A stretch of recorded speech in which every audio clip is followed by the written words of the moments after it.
प्यारे बच्चों, आज हम कक्षा 10वीं के फर्स्ट चैप्टर का एक महत्वपूर्ण टॉपिक पढ़ेंगे जिसका नाम है अंकगणित के आधारभूत प्रमेय का।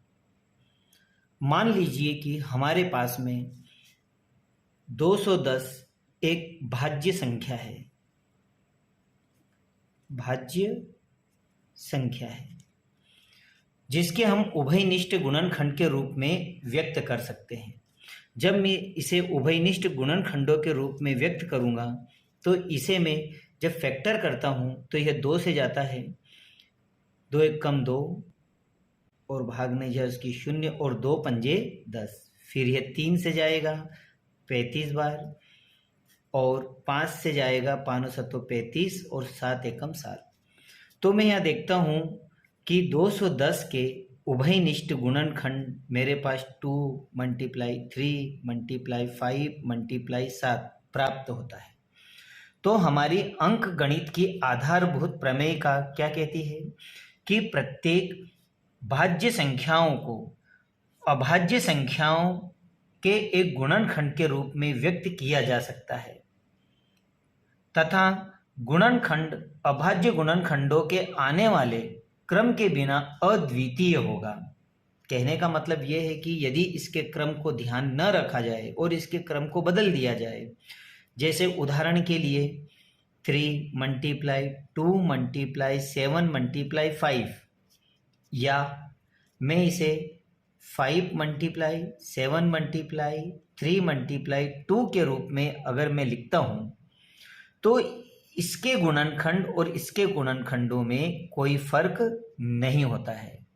अर्थात यह भी कहा जा सकता है कि भाज्य संख्याओं का अभाज्य गुणनखंड उनके गुणनखंडों के क्रम को छोड़ते हुए एक अद्वितीय होता है। आइए अब हम देखते हैं उदाहरण नंबर 5। संख्याओं 4n पर विचार कीजिए जहां n एक प्राकृत संख्या है और जांच कीजिए कि क्या n का कोई ऐसा मान है जिसके लिए 4n अंक 0 पर समाप्त होती है। यदि n के किसी मान के लिए 4 की पावर n 0 पर समाप्त होगी तो वह 5 से विभाजित होगी।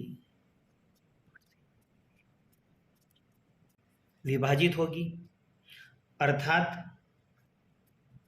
4 की घात n का एक गुणनखंड 5 होगा।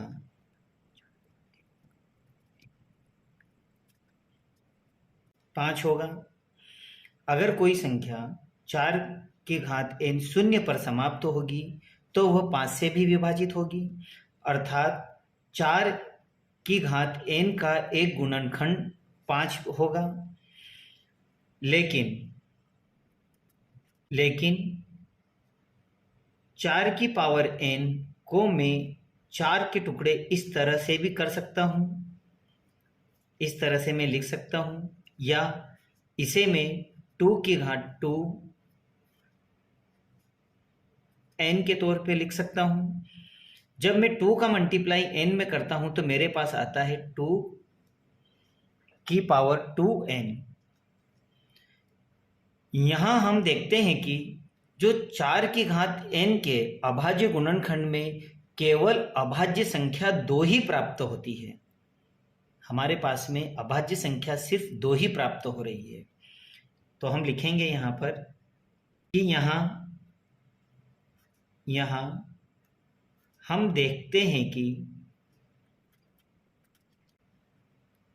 4 की पावर n के अभाज्य गुणनखंड में केवल अभाज्य संख्या 2 ही आ सकती है।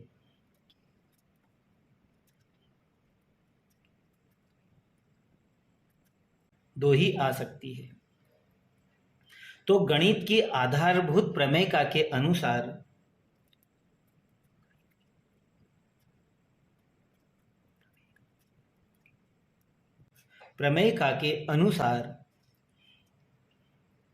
4 की घात n के गुणनखंड में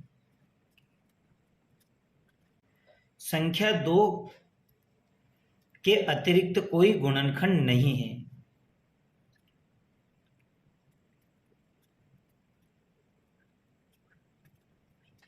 अतः n का ऐसा कोई मान नहीं है जिसके लिए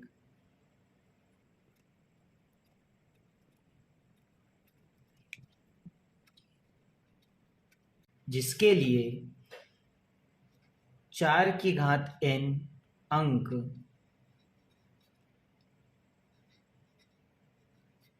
जीरो पर समाप्त हो।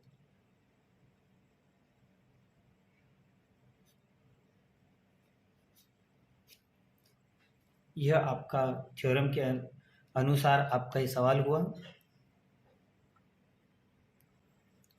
आइए बच्चों, अब हम देखते हैं उदाहरण नंबर 6। संख्याओं 6 और 20 के अभाज्य गुणनखंड विधि से एचसीएफ और एलसीएम ज्ञात कीजिए। 6 और 20 के अभाज्य गुणनखंड विधि द्वारा एचसीएफ और एलसीएम ज्ञात करना है। तो मुझे यहाँ पर 6 और 20 के अभाज्य गुणनखंड द्वारा एचसीएफ और एलसीएम ज्ञात करना है। एचसीएफ को हिंदी में हाईएस्ट कॉमन फैक्टर कहते हैं और एलसीएम को लोएस्ट कॉमन फैक्टर कहा जाता है। तो यहाँ पर सबसे पहले मैं 6 के टुकड़े कर लेता हूँ। तो 2 से इसे विभाजित करता हूँ मैं, तो 2 तिया 6 और 3 एकम 3। तो मेरे पास में 6 के फैक्टर हुए 2 मल्टीप्लाई 3, तो इसकी पावर 1 और 1। उसी तरह से मैं यहाँ पर 20 के भी टुकड़े कर लेता हूँ। तो 20 के जब मैं फैक्टर करता हूँ तो 20 के गुणनखंड मेरे पास होते हैं, 2 से जाएगा ये 10 बार, फिर 2 से जाएगा ये 5 बार और 5 से जाएगा ये 1 बार। तो मेरे पास 20 के टुकड़े हुए 2। अब यहाँ 2 कितनी बार है? 2 बार, तो इसकी पावर हो गई 2 मल्टीप्लाई 5। अब यहाँ पर मैं सबसे पहले अगर एचसीएफ निकालता हूँ तो एचसीएफ का नियम क्या कहता है कि इनमें हाईएस्ट कॉमन, जो कॉमन संख्या है उसकी सबसे लोएस्ट डिग्री मुझे यहाँ लेना है। तो यहाँ पर कॉमन क्या है हमारे पास? 2, 3 और 5 तो हमारे पास कॉमन है नहीं। तो 2 जब हमारे पास कॉमन है तो इसकी लोएस्ट डिग्री क्या है मेरे पास? 1। तो इसका मतलब है मैं इस संख्या को लूंगा। तो मैं यह लिखूंगा यहाँ पर कि 2 की घात 1 प्रत्येक उभयनिष्ठ अभाज्य गुणनखंड की सबसे छोटी घात है।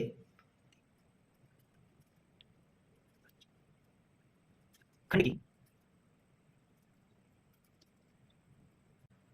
सबसे छोटी घात है। इसलिए एचसीएफ 6 और 20 का मेरे पास में होगा 2 की घात 1 अर्थात 2। यह मेरा एचसीएफ हुआ। अब मैं निकालता हूं इसका एलसीएम। एलसीएम का नियम होता है कि इसमें हमें कॉमन संख्याओं की सबसे बड़ी घात और जो कॉमन नहीं है उनकी भी घात मुझे यहाँ पर लेना है। तो यहाँ पर कॉमन 2 है, तो 2 की मेरे पास में सबसे बड़ी डिग्री, तो मैं यहाँ लिखूंगा 2 की घात 2 गुणित 3 की घात 1 गुणित, ये हमारा हो चुका है, और 5 की घात 1 प्रत्येक अभाज्य गुणनखंड की सबसे बड़ी घात। हमें यहाँ पर प्रत्येक गुणनखंड की सबसे बड़ी घातों को लेना है।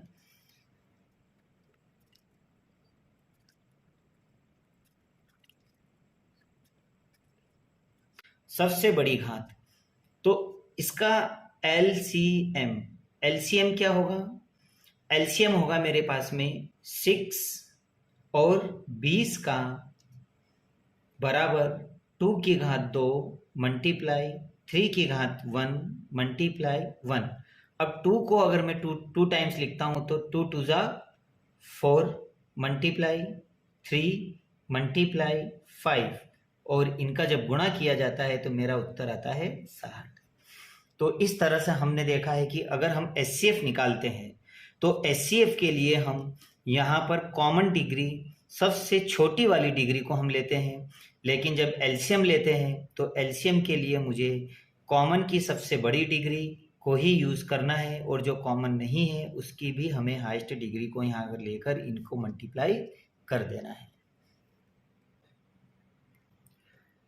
आइए अब हम करते हैं उदाहरण नंबर 7। अभाज्य गुणनखंड द्वारा 96 और 404 का एचसीएफ ज्ञात कीजिए, फिर उसका एलसीएम ज्ञात करो। हमारे पास संख्या है 96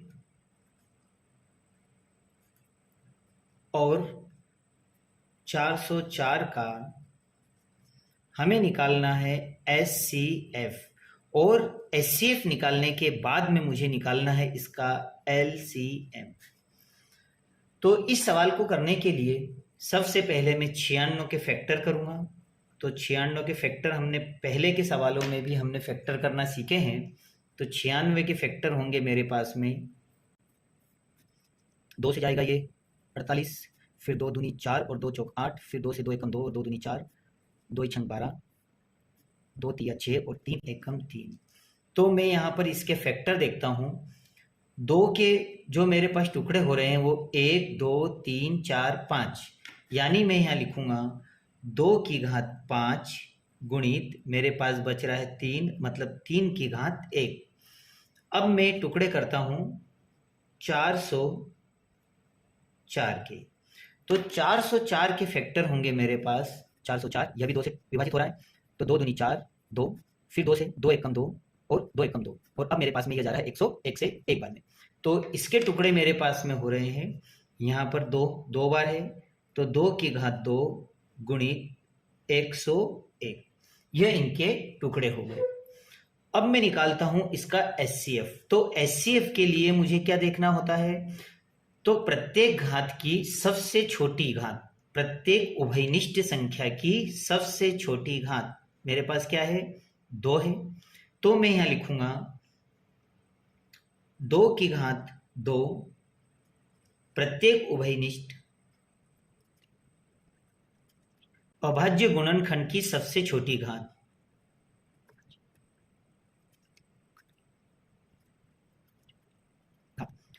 तो इस तरह से मैं कह सकता हूं कि एचसीएफ मेरे पास में आएगा 96 और 404 का एचसीएफ मेरे पास होगा। इसकी सबसे छोटी घात मेरे पास में है 2 की घात 2, अर्थात 2 2 2 दूनी 4, तो मेरे पास इसका एचसीएफ होगा 4। ये हमारा पहला आंसर आया।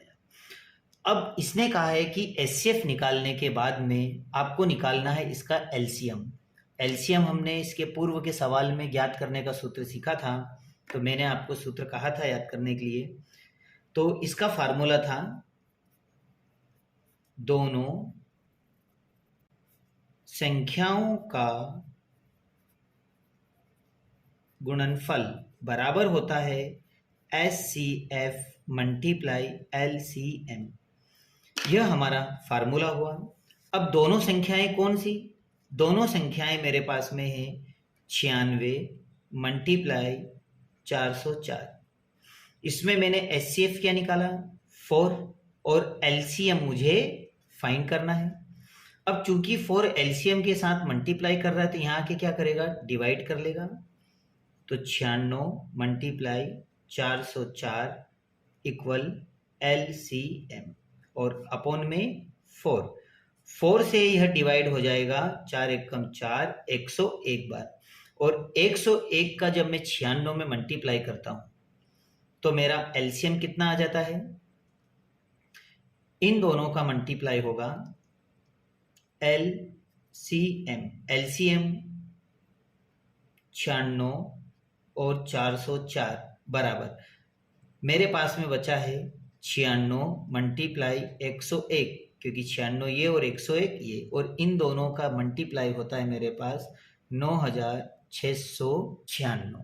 तो इस तरह से मेरा एलसीएम बाहर आ जाएगा। आइए बच्चों, अब हम देखते हैं उदाहरण नंबर 8।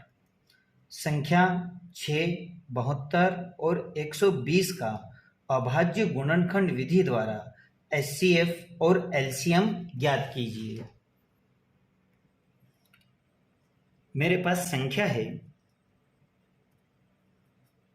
संख्या 6, 72 और 120 का मुझे एचसीएफ और एलसीएम ज्ञात करना है।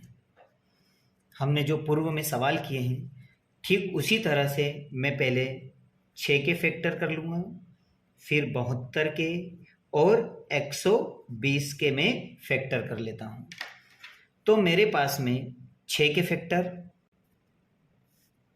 2 से 2 तिया 6 और 3 से एक बार, उसी तरह से 72 के 2 से 2 तिया 6, 1 2 6 12, फिर 2 से 2 एकम 2, 1 बच गया, 2 अट्ठी 16, फिर 2 से 2 इनम 18, और अब ये जाएगा 3 से 3 3 9 और 3 एकम 3। अब यहाँ मैं देखता हूँ कि 2 के 1 2 3, पहले 6 के लिख लें अपन, 2 की घात 1 और 3 की घात 1। अब 72 के मेरे पास हुए हैं 2 की घात 3 मल्टीप्लाई 3 की घात 2। उसी तरह से अब मैं कर लेता हूँ 120 के। 120 के फैक्टर मेरे से 2 6 12, 2 तिया 6, 2 एकम 2 और 2 पंजे 10, 3 पंजे 15 और 5 एकम 5। तो यहाँ मैं देखता हूँ 2 2 के जोड़े जो बन रहे हैं, 2 की घात 3 मल्टीप्लाई 3 की घात 1 और 5 की घात 1। तो यहाँ पर मुझे निकालना है 6, 72 और 120 का एचसीएफ। तो मैं इसमें जब एचसीएफ निकालता हूँ तो मैं देखता हूँ इसमें कॉमन संख्या की सबसे छोटी डिग्री। तो मेरे पास में यहाँ पर क्या है 2, क्योंकि यहाँ 3 है, यहाँ 3 है और यहाँ पर 2, तो सबसे छोटी। तो मैं लिखूंगा यहाँ पर कि 2 की घात 1 प्रत्येक उभयनिष्ठ गुणनखंड की सबसे छोटी घात, प्रत्येक, और 3 भी है हमारे पास में, तो यहाँ लिखेंगे, सॉरी इसको मिटाना, 2 की घात 1 और 3 की घात 1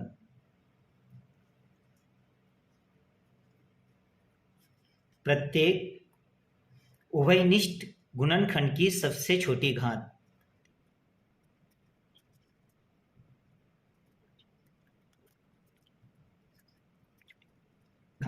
तो इसकी घात क्या होगी हमारे पास में, तो यह हो जाएगा हमारे पास में एचसीएफ। एचसीएफ मेरे पास होगा 6, 72 और 120 बराबर 2 की घात 1 और 3 की घात 1, 3 दूनी 6। इसी तरह अब मैं निकालता हूं एलसीएम। एलसीएम होता है सबसे हाईएस्ट कॉमन डिग्री, जो कॉमन है उसकी भी हाईएस्ट और जो लोएस्ट है उसकी भी। तो यहां पर मेरे पास संख्या बन रही है 2 की घात 3, 2 की घात 3 और 3 की घात 2 और 5 की घात 1, 3 की घात 2 और 5 की घात 1 में अभाज्य गुणनखंड की सबसे बड़ी घात।